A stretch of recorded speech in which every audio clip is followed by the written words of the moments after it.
베트남이 자국에 진출해 있는 한국 기업에 코로나19 백신 비용을 요구했다는 뉴스 전해드렸었죠. 결국 삼성전자를 비롯한 대기업들이 수십억 원을 내놨다고 합니다. 우리 기업은 현지 생산 라인의 차질을 우려해 베트남 정부의 요구를 들어줬지만 국내에선 베트남의 처사가 해도 너무한 게 아니냐는 부정적 여론이 팽배해지고 있습니다.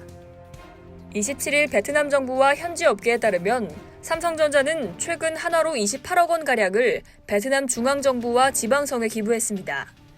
이달 박린성에 현금 100억 동, 박장성에 60억 동 상당의 방역 물품을 각각 기증한 데 이어 중앙정부에 20억 원을 기부한 걸로 알려졌는데요. 현지에 진출한 외국 기업 중에서 가장 큰 규모로 알려졌습니다.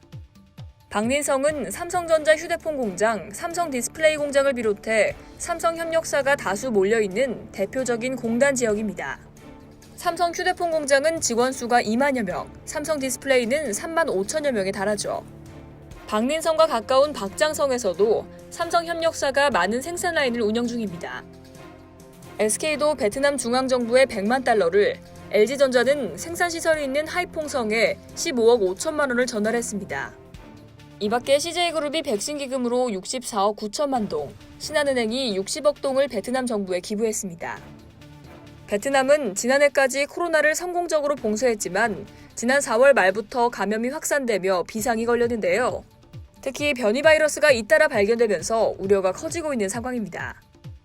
이에 따라 베트남 중앙정부는 지난 5월 말 백신 총 1억 5천만 회분을 확보하기 위해 11억 달러, 우리 돈 약 1조 2천억 원 규모의 재원을 배정하고 현지에 진출한 외국 기업의 비용 분담을 요청했는데요. 우리 기업들은 뜻밖의 압박에 당혹감을 감추지 못했지만 결국 지갑을 열고 수십억 원을 건넨 겁니다. 생산 차질이 우려되는 상황이라 울며 겨자 먹기식으로 베트남 정부의 요구를 들어주지 않을 수 없었습니다. 하지만 국내 여론은 이런 베트남의 행동을 이해할 수 없다는 반응이 대부분입니다. 자국 경제에 큰 도움을 주고 있는 우리 기업들의 되레 백신 비용 지원까지 요구하는 건 지나치다는 의견이죠.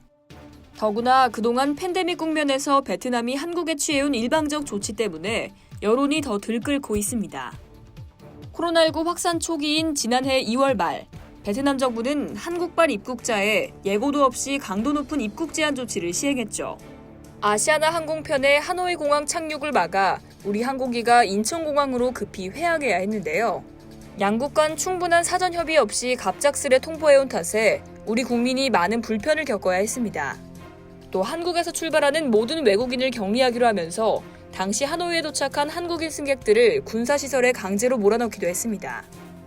코로나19로 모두가 힘든 상황에서 돈독한 사이였던 한국에 대한 배려를 전혀 보여주지 않아 큰 원성을 산 베트남이 이번에는 우리 기업들까지 압박하는 모습을 보여 더 큰 지탄을 받고 있습니다.